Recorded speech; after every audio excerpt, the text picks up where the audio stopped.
노아는 의인이요 당대의 완전한 자라. 그는 하나님과 동행하였으며 세 아들을 낳았으니 셈과 함과 야벳이라. 그때 온 땅이 하나님 앞에 부패하여 포악함이 땅에 가득한지라. 하나님이 보신즉 땅이 부패하였으니 이는 땅에서 모든 혈육 있는 자의 행위가 부패함이었더라. 하나님이 노아에게 이르시되 모든 혈육 있는 자의 포악함이 땅에 가득함으로 그 끝날이 내 앞에 이르렀으니 내가 그들을 땅과 함께 멸하리라. 너는 고페르나무로 너를 위하여 방주를 만들 때 그 안에 칸들을 막고 역청을 그 안팎에 칠하라. 네가 만들 방주는 이러하니 그 길이는 300규빗, 너비는 50규빗, 높이는 30규빗이라. 거기에 창을 내되 위에서부터 한 규빗에 내고 그 문은 옆으로 내고 상중하 3층으로 할지니라. 내가 홍수를 땅에 일으켜 무릇 생명의 기운이 있는 모든 육체를 천하에서 멸절하리니 땅에 있는 것들이 다 죽으리라. 아멘. 우리가 지난 시간에 악의 번성함과 하나님의 탄식이라는 주제로 하나님 말씀 나누었어요. 기억 안 나시죠? 이 시대는 노아의 때와 같이 악한 세대라고 생각해요. 여러분 느끼시잖아요. 악이 기승하는 시대입니다. 특별히 노아의 때와 같이 성적인 문란함이 극에 달하고 있다고 볼 수 있죠. 그 에녹의 시대도 뭐라겠어요? 하나님의 아들들이 사람의 딸들의 외모를 쫓아, 그렇죠? 자기가 원하는 대로 아내를 삼았던 시대, 성적인 문란함이 극에 달하는 시대였다는 거죠. 노아의 시대처럼 이런 믿는 사람들도 세상과 동화돼서 이제 술에 술 탄 듯 물에 물 탄 듯, 원래 물과 기름과 같이 섞이지 말아야 되는 게 크리스찬과 세상인데 이렇게 막 서로 섞여서 희석되어지죠. 이게 우리의 모습이라는 거예요. 하나님이 이런 우리의 모습을 라오디게아의 비유를 통해서 보면 뜨뜻 미지근한 신앙, 그래서 내가 마시지 못하고 토해내치겠다 이러시는 거죠.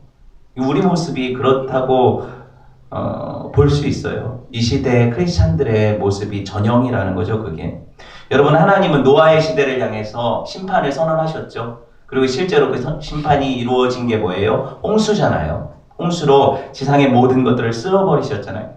그럼 노아의 시대가 악해서 하나님이 그렇게 분노하시고 홍수 심판을 하셨다면 여러분, 저와 여러분이 사는 시대가 노아 시대에 비해서 덜 악합니까? 이런 질문을 해보고 싶고요. 그렇죠? 우리가 그만큼 노아의 시대보다는 낫다라고 얘기할 어떤 것들이 우리 안에 있나요?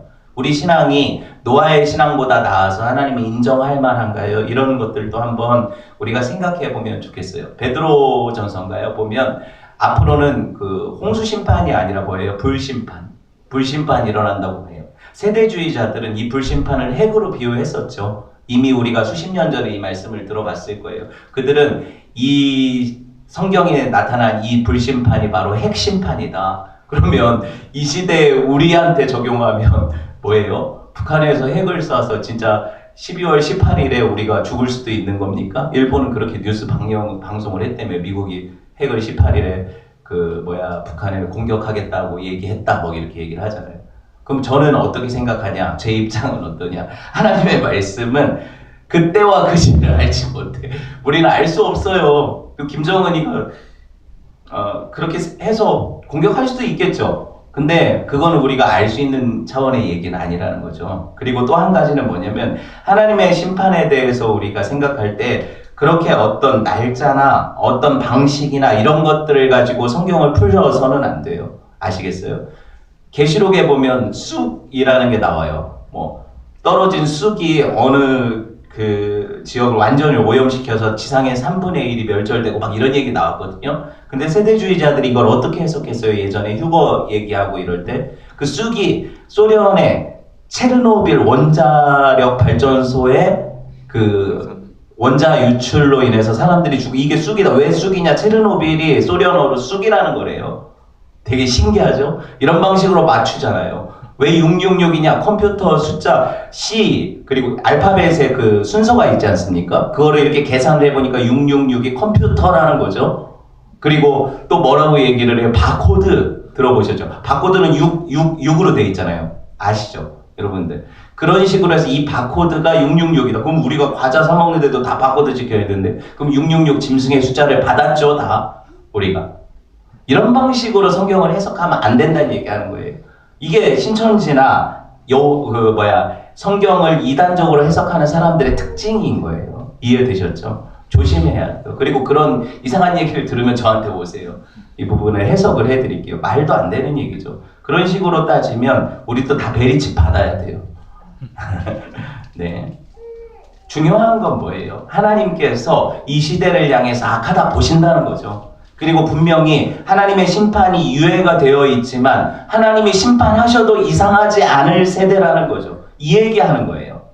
하나님이 북한을 통해서 핵을 쏴도 이상하지 않을 세대라는 거죠. 그렇죠? 그걸 인정하자는 거예요. 그러면 우리가 그들이 그렇게 공격하지 않는 것은 하나님이 그들을 붙잡으셔서 쏘지 않게 참으시는 거 아닙니까? 그 은혜에 감사하는 거고요. 그리스도는 이렇게 생각하셔야 된다는 거예요. 이해되셨죠? 이게 바로 우리가 가지고 있는 신앙이라는 거예요. 여러분 오늘 본문이 간단히 족보를 언급을 하잖아요. 또 족보는 중요하다고 했죠. 성경에서. 그냥 기록되어져 있는 이름의 나열이 아니에요.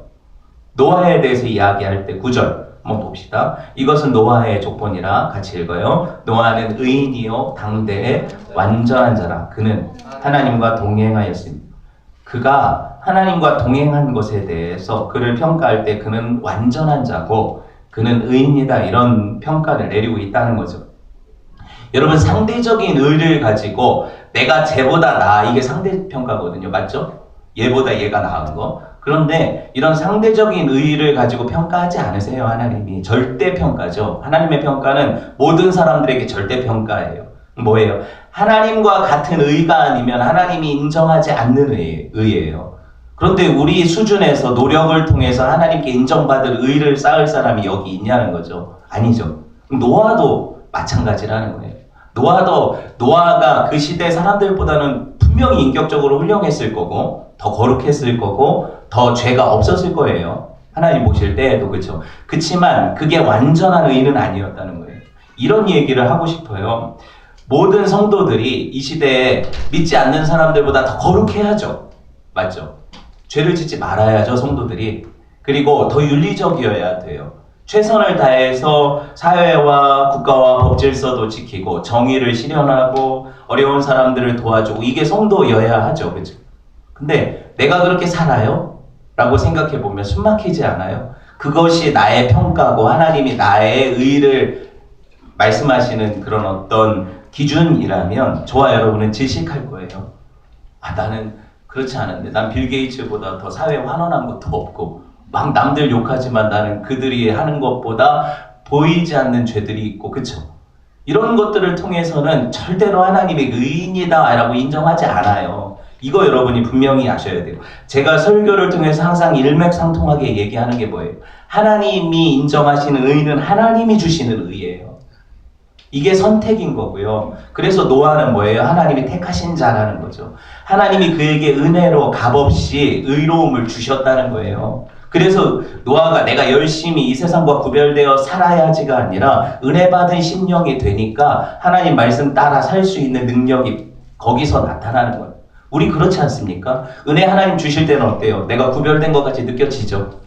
정말 내 은혜 안에 거할 때는 어때요? 세상 사람들하고 나하고 뭔가 다른 느낌이 있죠? 아니, 이것도 경험 안 해보셨으면 큰일이고. 근데 여러분 내가 은혜가 떨어지면 어떡해요? 똑같죠?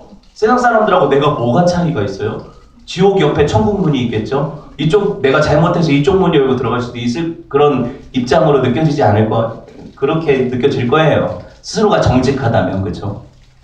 맞아요. 그런 식으로는 우리가 세상 사람들보다 더 잘난 게 없고 더 윤리적이지 않고 더 어떤 거룩함이 있는 게 아니에요. 그런 식으로 따지는 게 아니에요. 성경은 절대로 그런 방식의 의를 가지고 비유하지를 않아요. 의인은 없으니 뭐라고 해요? 성경이 하나도 없다. 하나님이 거짓말이거나 아니면 우리가 생각하는 게 거짓이거나 둘 중에 하나겠죠. 의인은 없으니 하나도 없다 하신 건 누구 말씀이에요? 하나님 말씀이죠. 그럼 나는 그래도 의롭다 하면 그게 거짓인 거죠. 충분히 이해되셨죠? 그렇게 생각하시면 돼요. 제가 비유를 하나 해드릴게요. 여러분 지금 여긴 빈 컵이죠. 깨끗해요. 컵이. 물을 부었어요. 이 물은 정수기에서 떠서 사실 마실 수 있는 물이고 얼마나 깨끗해요. 그렇죠? 근데 제가 여러분이 목마른데 여기다가 똥물을 한 바가지 퍼가지고 부어서 드려요. 순도 99.9% 건더기에 있는 똥물이에요. 마시라고 하면 마시겠어요? 안 마시겠죠. 당연히 안 마시겠죠. 근데 여러분 보세요. 그냥 이 맑은 정수기에 0.1% 스포이드로 한 방울 똥물만 떨어뜨렸어요. 그건 마시겠죠. 그것도 안 마셔요. 왜요? 99% 똥물이랑 1% 똥물은 다르잖아요. 근데 알고 주면 마셔요, 안 마셔요? 안 마시죠. 하나님 앞에 우리 의가 이와 같아요. 내가 저 사람보다 낫다면 뭐 퍼센티지로 따지겠죠. 하나님 볼 때는 다 더러운 거예요. 아시겠어요? 그래서 우리 보고 뭐래요? 너희가 가지고 자랑하는 의는 내 앞에 뭐래요? 더러운 의라고 하죠. 더러운 옷과 같다. 성경이 얘기를 해요. 이사야 64장 6절. 이거 나는 0.1% 똥물을 마시겠다. 원효대사죠. 불교를 귀의하셔야 돼요, 그런 분들. 아닌 거예요. 우리는 성경은 그렇게 얘기하지 않아요. 이사야 64장 6절 한번 보세요. 같이 읽어봅시다. 시작. 무릇 아니에요? 64장 6절 읽어보세요. 무릇 우리는 다 부정한 자 같아서 우리의 의는 다 더러운 옷 같으며. 우리 집에 개가 2마리 있는데 하나는 레이고 하나는 초코예요. 이 개들이요, 여름에는 가끔 이렇게 씻기기도 하는데, 그죠? 이제 우리도 춥고 그러니까 데려다 씻기잖아요. 밖에서 키워요. 베란다에서. 분명히 푸들이니까 애완으로 방에서 키워도 되는데 제가 싫어해요. 그래서 밖에서 키우는데 얘네들이 옷을 입혀놓거나 아니 딱 봐도 똥딱지가 막 묻어있고 그냥 들어가자마자 이건 집이 아니라 냄새가 집 앞에 있으면 얼마나 심한지 알죠? 개 냄새가. 오줌 싸고 똥 싸는 냄새가 막 숨이 막혀요, 들어갈 때. 근데 걔네들은 좋다고 달려들어요. 왜? 주인을 보니까 꼬리를 흔들고 몸을 부비부비 하는데 난 더러워요. 막 밀어내죠. 여러분, 우리는 이 개 같아요. 그러니까 내가 내 깨끗함을 가지고 하나님 앞에 다가설 수 없는 거예요. 그럴 수 없는 거예요. 그럼 이 개는 어떻게 주인이 씻겨줘야 그나마 깨끗해지겠죠. 하나님이 우리를 거룩하게 하시지 않으면 우리 중에 거룩할 사람이 없어요. 이거는 여러분, 이게 바로 복음의 의예요. 예수 그리스도께서 당신의 의로 옷 입혀주셔야 내가 거룩해지는 거예요. 그렇죠? 노아는 다를까요? 노아는 자기의 순종함으로 그 의를 쟁취했을까요? 절대 그렇지 않아요. 노아도 하나님이 그 시대 가운데 구별하셔서 그 복음의 의를 입혀주셨기 때문에 구별된 거예요. 그리고 그렇게 살 수 있는 동력이 어디 있었을까요? 내가 남들보단 잘 살아야지가 아니라 하나님이 그렇게 살도록 은혜 주시는 거예요. 여러분, 이게 복음인 거예요. 성경은 창세기부터 계시록까지 이 한 가지 얘기를 하는데, 우리는 어느 본문에서는 내 노력을 보고 어느 본문에서는 하나님의 은혜를 보고, 이게 잘못된 거예요. 야고보서가 네가 행함이 없는 믿음은 그 자체가 죽은 것이라 이런 말씀들 하죠. 그럴 때 이 말씀을 보고는 야고보서는 행위를 강조하는 책이다 이렇게 생각할 수 있는데, 여러분, 야고보서 전체 문맥을 보세요. 그런 얘기가 아니에요. 여러분, 믿는 자에게선 당연히 선한 행동이 나타나야 되고 그게 증거가 되는 열매라는 거죠. 그 얘기 설명하는 거예요. 그러니까 내가 노력해서 선해져서 이런 의를 이루겠다는 건, 이거는 타종교예요. 아시겠죠? 모든 타종교는 이렇게 살아요.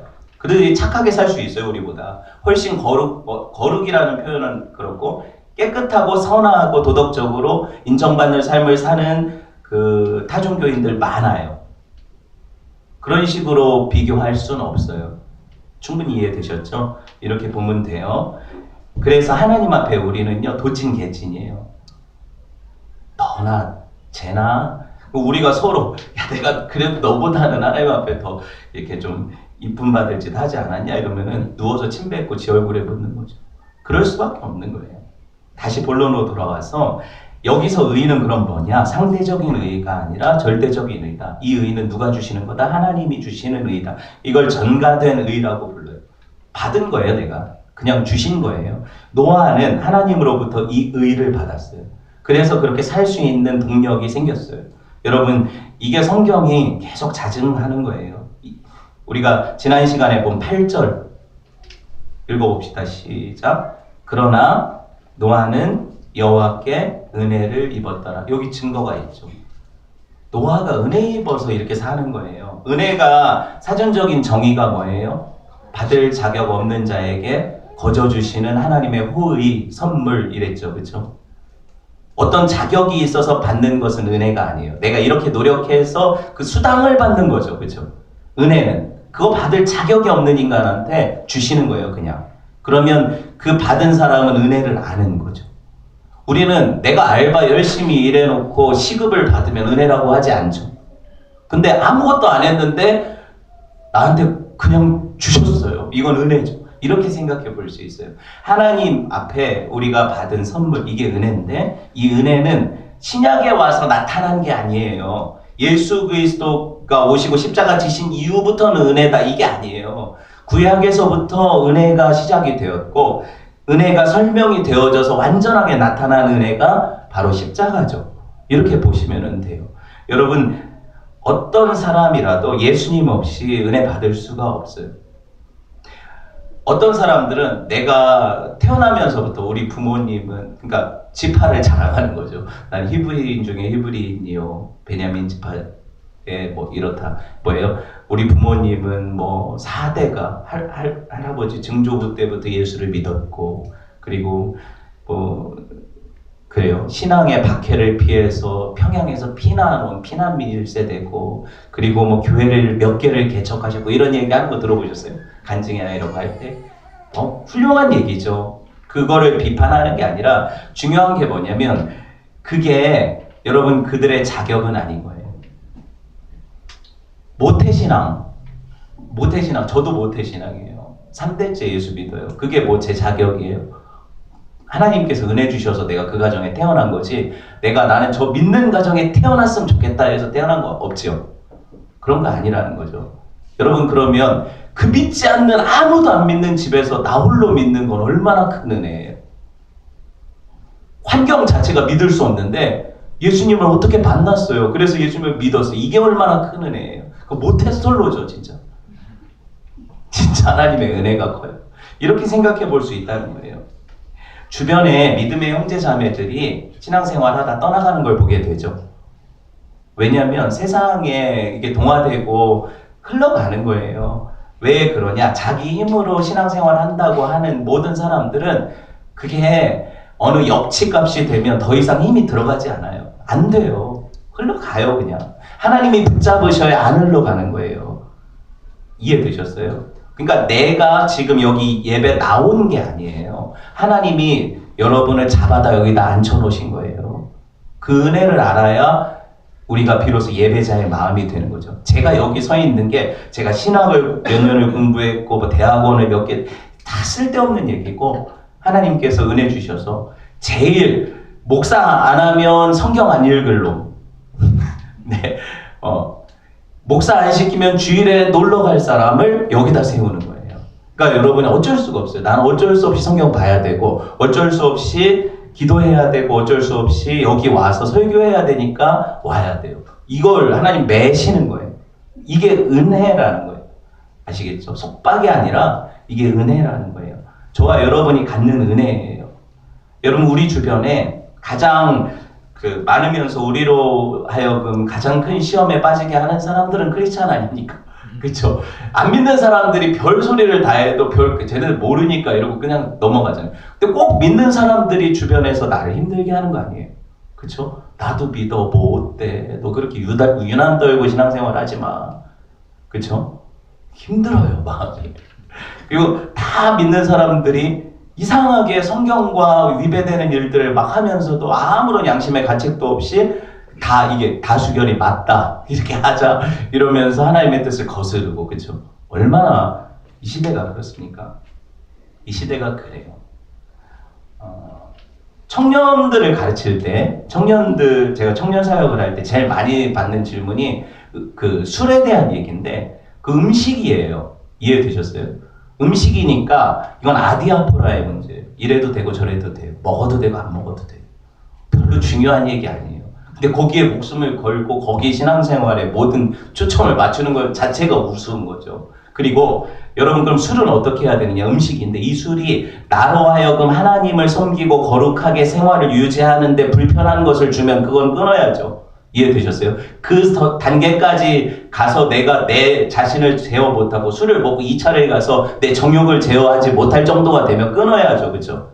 이런 얘기죠. 아시겠어요? 술 얘기는 되게 단순한 얘기니까 또 넘어가서 요새 낙태 문제 제일 심하죠. 계속 지금 뭐 이 낙태죄 폐지 논쟁이 있으니까 전 페미니스트도 아니고 그리고 그렇다고 남자 우월 사상을 가진 사람도 아니고 그냥 성경이 뭐라고 얘기하는지 얘기를 할게요. 제 의견이 아니라 성경은 낙태를 살인이라고 규정을 하죠. 죄라고 얘기하죠. 성경이 죄라고 얘기를 해요. 그러면 제가 무식해서 그 뭐 원하지 않는 뭐 성폭력이라든가 아니면 이런 어떤 근친에 대한 어려움을 당해서 임신을 했다든가 이런 것들을 무조건 그 낙태를 하지 말아야 되네 이런 질문들을 여러분 하실 수 있잖아요. 얼마든지 그래요. 근데 제가 제 의견을 얘기하는 게 아니라 성경이 뭐라고 얘기를 하냐면 이런 어떤 수많은 사정과 여건들과 충분히 인간적으로 납득할 수 있는 상황들이 있는데 그쵸? 충분한 이유들이 있는데 이 모든 이유들보다 더 앞서서 하나님이 이것을 죄라고 규정하신다는 것만 알고 있으면 돼요. 우린 되게 단순하게 생각하면 돼요. 그럼 어떻게 해야 되느냐? 만약에 내가 진짜 의지적으로 하나님을 믿음으로 이것을 극복하려면 그런 상황에서 이 아이를 낳아서 입양을 보내도 되고요. 그 아이를 어떻게 보면은 내가 키울 수 없는 상황이 되니까 보기도 힘들 거 아니에요. 그렇죠? 그러니까 말하자면 이거예요. 죄 중에 하나라는 거죠. 이거를 어떤 방식으로든 여러분들이 하나님 앞에 범죄하지 않도록 먼저 예방하는 게 중요하고 그게 안 될 경우에는 그렇죠? 그렇게 하는 게 하나님 앞에 선한 행동이라는 거예요. 이거를 여러분이 충분히 아셨으면 좋겠고 이렇게 생각해 보세요. 태아는 저항할 수 없는 가장 약한 약자죠. 그렇죠? 이 아이를 향해서 우리가 폭력을 가하는 거고 죽이는 것이 되죠. 그러면 이 저항할 수 없는 약자들에 대한 신호는 누가 하신다고 했어요? 성경에 하나님이 하신다고 하잖아요. 못 줄 수 없는 거예요. 제 의견 아니에요. 중요한 건 그거예요. 하나님이 뭐라고 말씀하시느냐, 그렇죠? 그리고 그런 어떤 사회적으로 민감한 이슈에 대해서 교회가 어떤 목소리를 내야 될까? 여러 가지 목소리를 내는데 자기 생각을 얘기하면 안 돼요. 성경을 얘기해요. 제 생각을 얘기해 볼까요? 제 생각을 얘기해 볼까요? 제 생각은 그런 상황에서 낙태하는 게 맞다고 생각해요. 이게 제 생각이에요. 신기하죠? 이게 제 생각이에요. 그런 상황에서는 아기를 안 낳는 게 더 낫다고 생각해요. 이게 제 생각이라고요. 근데 제 생각은 중요한 게 아니에요. 하나님이 뭐라고 얘기하시느냐가 중요하죠. 그렇죠? 그리고 그걸 가지고 하나님께서 저와 여러분을 심판하실 거예요. 그렇게 생각하시면 돼요. 본문으로 돌아가서 이 시대가 노아 시대만큼 악하죠. 너무 악해요. 믿음을 지키려고 몸부림치는 사람들이 많지 않아요. 여러분 노아를 향해서 하나님이 이 사람이 완전한 자라고 얘기해 주시는 거는 정말 하나님이 노아한테 너무 큰 은혜를 주시는 거예요. 뭐가 사람이 완전할 수 있겠어요? 배 만드는 조선공이 뭐가 그렇게 대단히 하나님 앞에 의로울까요? 복음의 능력이에요. 하나님은 죄 있는 자를 죄 없다 인정하시는 복음의 의를 입혀주시는 거예요. 그리고 그를 향해서 하나님이 끝까지 어떻게 보면 믿어주시는 거죠. 그렇죠? 그렇게 보시면 돼요. 오늘 성경에 에녹에 이어서 노아를 하나님과 동행한 사람이라고 얘기하지 않습니까? 그렇죠? 하나님과 동행하였다. 사람이 어떤 사람과 같이 길을 걸어요. 목적지가 같아야 되고 의견이 같아야 돼요. 같이 가다가 얘기를 하는데 전혀 목적지도 다르고 이게 소통이 안 되면 어떻게 해요? 같이 동행할 수가 없는 거죠. 사람과 사람도 그래요. 하나님과 사람이 동행하려면 누가 누구 뜻에 맞춰야 될까요? 하나님 제 뜻에 맞춰 따라오십시오 하는 게 번영신학입니다. 하나님 내가 내 뜻을 꺾고 하나님 뜻에 맞춰 가겠습니다. 이게 바른 신앙인 거죠. 이럴 때 뭐가 일어나요? 동행이 일어난다는 거예요. 같이 걷는다는 거죠. 하나님을 따라 걷는 거예요. 옆에서 나란히. 이걸 다른 말로 순종이라고도 표현할 수 있는 거예요. 하나님 뜻에 내 뜻을 맞추는 게 순종 아닙니까? 그렇죠? 이렇게 표현할 수도 있는 거예요. 몇 년 동안 에녹이 순종했대요. 65세에 무드셀라 낳고 300년을 하나님과 동행했다 그랬잖아요. 그렇죠? 오늘 그 에녹의 뭐 증손자쯤 되겠네요. 노아가 몇 년을 하나님께 순종했대요?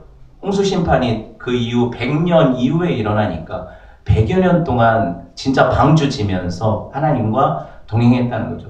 순종이 힘들고 대단한 헌신이라고 볼 수 있는 이유는 이거예요. 짧지 않다는 거예요.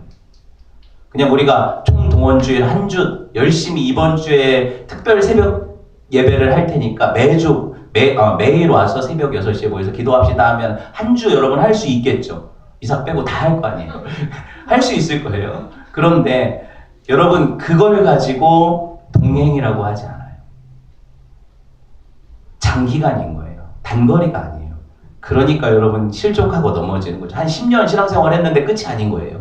한 20년 주를 섬겼는데 아직도 20년 더 남았어. 그러니 사람들이 중간에 낙오하는 거예요. 그래서 내가 진짜 믿음대로 살아봤더니 이 땅에서 고통만 당하고 별로 이렇게 유익도 없고 안 믿고 대충 사는 사람들은 저렇게 잘 되는데 하면서 마음의 시험들 다 떨어져 나가는 거죠. 그렇죠? 근데 우리는 하나님께서 붙잡아 주셔서 끝까지 가게 하실 거예요. 이게 우리 신앙이에요. 여러분 11절 12절 볼까요? 11절 12절 읽어봅시다. 시작. 그때 온 땅이 하나님 앞에 부패하여 포악함이 땅에 가득한지라 하나님이 보신즉 땅이 부패하였으니 이는 땅에서 모든 혈육 있는 자의 행위가 부패함이었더라. 과장된 표현 같지만 온 땅에 모든 혈육 있는 자, 다 살아있는 인간 모두가 다 뭐래요? 부패했대, 썩었대. 그렇죠? 비패가 아니라 부패잖아요. 썩었다는 거예요. 제가 대학 시절 자취를 한 6년 했는데 자취할 때 집에 가보면 아침에 이제 해놓은 밥이 있을 거 아닙니까? 보온밥통에.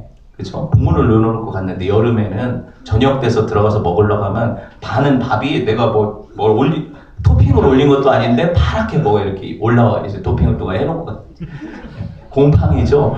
그럼 제가 배고픈 자취생으로서 돈도 없고 이럴 때는 어떻게 했겠어요? 밥을 뒤집어서 아직 부패되지 않은 부분을 떠서 먹었어요. 그렇게. 괜찮았어요. 살았어요. 근데 중요한 건 뭐냐면 이거 하루만 더 놔두면 어떻게 될까요? 밑에도 부패하죠. 못 먹어요. 죄악이 기승할 때 하나님이 이 죄악의 번성의 속도를 어떻게 표현하시냐면 다 썩는데요. 금방. 그렇죠? 그러니까 이 시대가 몇몇 사람들이 몇몇 교회가 부패했다. 몇몇 사람들이 범죄했다. 이런 차원이 아니고 이 시대가 하나님이 보실 때 전체가 썩어버린 시대같이 느껴지십니다. 참 무섭죠. 하나님께서 이미 에녹의 시대에 무드셀라 낳은 이후에 심판에 대해 경고하시지 않았습니까? 우리가 성경 찾아봤잖아요. 에녹을 선지자라고 했잖아요. 그렇죠? 그 시대 사람들 가운데 심판에 대한 경고를 했던 에녹. 그렇죠? 그리고 여러분 보세요. 그 아들 무드셀라가 969년 죽은 시점이 뭐의 시작이라고 했죠? 계산해 보니까 홍수 심판의 시작이라고 했죠. 정확하잖아요. 그렇죠? 노아는 그럼 그 에녹의 몇 대 손 아니에요. 이 노아가 하나님 앞에 100년 동안 순종하는데 이 순종하는 이 기간 짧은 기간 아니거든요. 이 기간 안에 여러분 보세요. 악이 기승하고 더 부패 타락한 것들이 더 번성하죠. 그런데 그 가운데 신앙 지키는 것 얼마나 더 힘들까요? 그렇죠? 우리 모두가 으쌰으쌰해서 하나님을 섬기는 분위기 안에서는 우리도 그렇게 갈 수 있어요. 근데 그렇지 않은 분위기에서는 우리도 움츠려들 수밖에 없죠. 이게 저와 여러분이 사는 세상이에요. 저와 여러분이 사는 세상이에요. 여기서 우리가 알 수 있는 게 뭐예요? 하나님께서 노아에게 100년이라는 시간을 아직 허락하셨다는 걸 보셔야 돼요. 주목을 하셔야 돼요. 배를 만드는 기간이죠. 그러면 노아가 밥만 먹고 눈 뜨면 배만 만들었냐? 그거 아니라는 거죠. 어디 나와요? 성경에 나와요. 노아가 뭐 했냐면 그 시대를 향해서 하나님의 말씀을 선포했대요. 볼까요? 베드로후서 2장 5절. 베드로후서 2장 5절.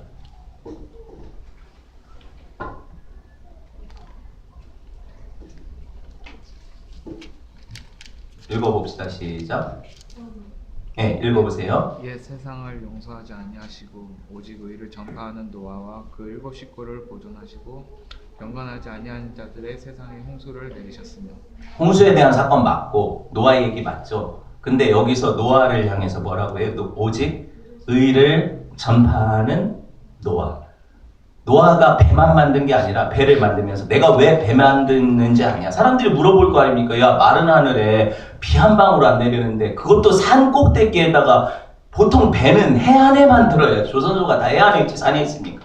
그쵸? 산에다가 배를 만드는 것 자체가 이상하죠. 근데 그 사람들이 이상하게 보겠어요? 안 보겠어요? 그것도 온 식구가 매달려서 100년을 만드는데 아무리 진짜 가서 사람들이 그랬어요. 얘 미쳤냐 니네? 이거 평생 뻘짓거리를 하고 있냐? 이렇게 생각했을 거 아니에요. 그렇죠? 말했을 거 아닙니까? 그때 노아가 자기 온 사람들한테 뭐라고 했을까요? 하나님께서 이 시대를 향해서 100년 후에 홍수를 내리겠다는 하나님의 심판의 메시지가 있다. 돌이켜 회개해라. 했을 거예요? 안 했을 거예요? 이 얘기한 거예요. 노아가 그 시간을 헛되이 보낸 게 아니에요. 배만 만든 게 아니라고요. 그러면 뭐라고 전파했어요? 그 배를 타고 구원을 얻을 사람들을 하나님이 기다리신다는 거죠. 그리고 그 유예 기간이 100년이면 아직 그 시대 가운데 그 말씀 선포하고 들을 수 있고 돌이킬 수 있는 충분한 시간이 있는 거예요? 없는 거예요? 이 얘기를 하고 싶은 거예요. 충분한 시간이 있는 거잖아요. 100년 동안 예수님 영접 못 할까요? 100년 동안 하나님께 못 돌아올까요? 왜 100년일까요? 하나님께서 그 수많은 사람들의 입을 막아버리시는 거예요. 너희는 못 들어서 구원 못 받았다고 못 한다는 거죠. 아니 몰랐는데 비가 내리고 홍수네요. 이게 아니라는 거죠. 100년 동안이나 니네 그렇게 살다가 망한다, 죽는다. 계속 선지자들을 통해서 선포하시는데 안 듣잖아요. 우리가 10년, 20년 설교 들었지만 안 들리는 사람들이 있잖아요. 그렇죠? 그럼 어떻게 되는 거예요? 누구 책임일까요? 하나님이 야 몇 월 며칠에 그 말씀 들었잖아 이렇게 얘기하실 거예요. 못 들었다고 하지 말라고. 그렇죠? 그게 바로 저와 여러분을 향한 하나님의 마음인 거죠. 근데 100년이라는 시간의 주목을 3분 정도만 주목을 해보면 왜 그런 시간에 긴 텀을 주셨을까요? 기회 주시는 거라니까.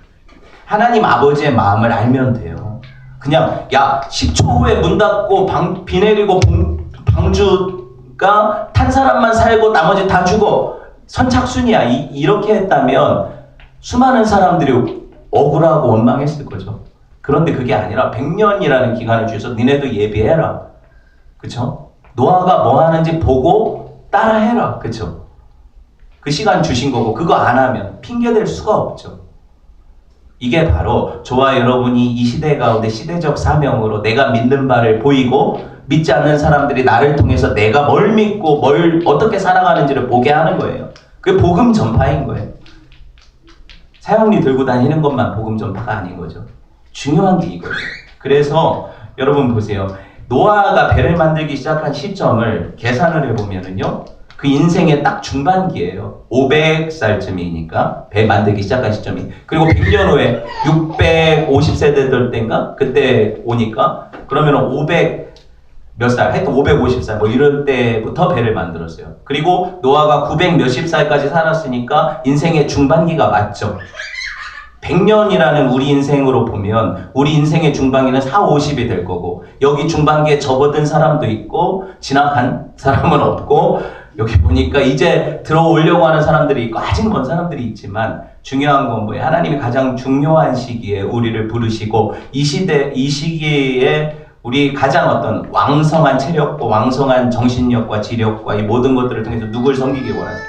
하나님 섬기기 원하세요. 다 늙어서 내가 그때 예수님을 영접하고 천국 갈 거야. 예수님 십자가 달렸을 때 옆에 못 박힌 강도처럼 그런 마음 가지고 사는 사람은 그날과 그 시를 모르는 거예요. 죽는 거죠.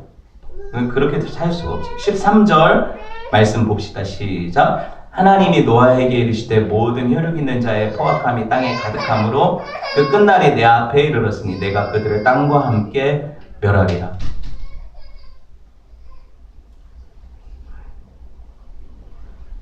분명한 선포가 일어났고 이건 하나님의 선포이기 때문에 시작될 거죠. 저와 여러분이 하나님 다시 오신다 그러셨고 하나님 그때는 심판하고 다시 기회가 없을 거라고 얘기하셨고 우리가 우리 시대를 읽어야 돼요. 몰라요. 저는 이렇게 얘기하지만 저 죽고 나서 그 후세대가 될 수도 있어요. 그렇죠? 근데 우리가 우리 시대에 있어서는 이 시대적 사명으로 하나님의 마음을 읽어야 돼요. 하나님 아버지의 마음 알아? 하나님 앞에 순종하는 것이 저와 여러분이 할 일이죠. 그렇죠? 이 시대에 있어서 노아가 살아가는 삶이고, 그리고 우리 시대에 있어서 저와 여러분들이 예비할 방주죠. 그렇게 준비하면 우리는요, 하나님께서 야, 진짜 딱 비슷비슷한 사람들인데 너는 진짜 의인이다, 완전한 자다, 이렇게 얘기하신다는 거예요. 노아처럼 저와 여러분을 향해서. 그런 은혜가 있기를 주님의 이름으로 축원을 드립니다. 우리 함께 기도합시다. 기도할 때 하나님 아버지 마음을 알게 하시고, 이 시대 가운데 이 죄악의 관영함을 따라 살지 않고 거룩하게 구별된 삶 살도록 은혜 주십시오.